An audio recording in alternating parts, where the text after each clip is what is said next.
सोमवार को चुनाव आयोग ने इस साल 5 राज्यों में होने वाले विधानसभा चुनाव की तारीखों का ऐलान कर दिया है। आपको बताते चले कि मिजोरम में 7 नवंबर, छत्तीसगढ़ में 7 और 17 नवंबर, तेलंगाना में 30 नवंबर, राजस्थान में 23 नवंबर और मध्य प्रदेश में 17 नवंबर को मतदान होगा। इन पांचों राज्यों के चुनावी नतीजे 3 दिसंबर को सामने आएंगे। चुनाव को लेकर झारखंड के ग्रामीण विकास मंत्री आलमगीर आलम ने कहा कि जिस प्रकार से देश के प्रधानमंत्री नरेंद्र मोदी जी के नेतृत्व में देश चल रही है, उससे देश की जनता में हाहाकार मचा है। ऐसी परिस्थिति में 5 राज्यों की चुनाव की घोषणा हो चुकी है, जिसमें कांग्रेस की जीत होगी। तेलंगाना में कांग्रेस भारी बहुमत से जीतेगा। 2 राज्यों में पहले से ही कांग्रेस की सरकार है। अन्य तीनों राज्यों में कांग्रेस की भारी बहुमत के साथ सत्ता में आएगी।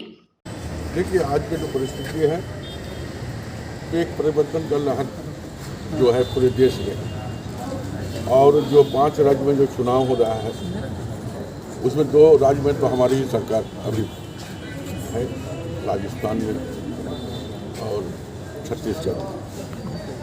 तो हम कह सकते हैं कि जो रुख है जनता की 3 दिसंबर के बाद यही होगा कि 5 राज्य में जो है कांग्रेस का परिणाम बेहतर होगा। विशेष करके हम ये कह सकते हैं छत्तीसगढ़ हो, मध्य प्रदेश हो, राजस्थान हो, तेलंगाना हो, ये सब सीट जो है राज्य में कांग्रेस की परचम लहरेगी। कांग्रेस वहीं चुनाव का ऐलान होने के बाद बीजेपी ने अपनी प्रतिक्रिया जताते हुए कहा कि ग्रामीण विकास मंत्री जी का कहना सही है कि 2 जगह में उनकी सरकार है, लेकिन जिस तरह से कांग्रेस के अपनी रवैया से आपस में ही अंतर्कलह देखने को मिल रही है, इससे ऐसा प्रतीत होता है कि अपनी कार्यकाल आपसी सामंजस्य में ही बिता दें, से जनता की विकास ठप पड़ रही है।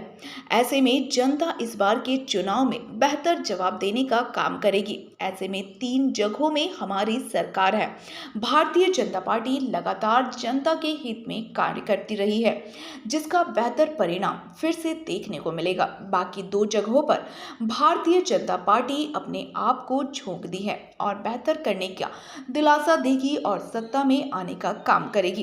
ग्रामीण विकास मंत्री जी का कहना सही है कि कुछ राज्यों में उनकी सरकार, छत्तीसगढ़ और राजस्थान की बात कर रहे हैं, लेकिन छत्तीसगढ़ में जिस तरह से कांग्रेस अपनी आदत से बाज नहीं आ रही, और एक तो आपस का फूट टी.एस. सिंहदेव और बघेल को लेकर, उसके अलावे जो भ्रष्टाचार की उनकी एक विरासत रही है, उसको कहीं ना कहीं उन लोगों ने आगे बढ़ाया। तो मैं समझता हूँ कि जनता इन चीज़ों को बहुत नज़दीक से देख रही है, और जिस तरह से राजस्थान में हुआ साल 1.5 साल पहले, जिस तरह से वहाँ हर हिंदू पर्व त्योहारों पर मुसलमान के द्वारा हमला किया जाना, उनको रोकने की कोशिश करना, कन्हैया लाल की हत्या गला काट कर जिस तरह से कर दी गई, लेकिन सरकार के स्तर से वो कार्रवाई नहीं दिखाई देती है।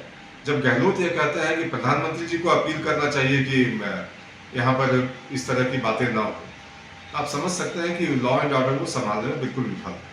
तो जनता देख रही है कि जिनको 5 सालों के लिए हमने ताकत दिया था, अगर वो हमारी जान माल की रक्षा नहीं कर सकता, हमको उचित सुरक्षा नहीं दे सकता, तो ऐसे लोगों का रहना आवश्यक नहीं है।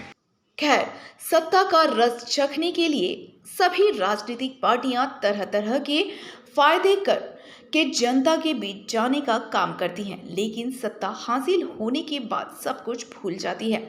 ऐसे में आने वाले समय में ही पता चल पाएगा कि जनता अपनी सरकार किसे चुनेगी।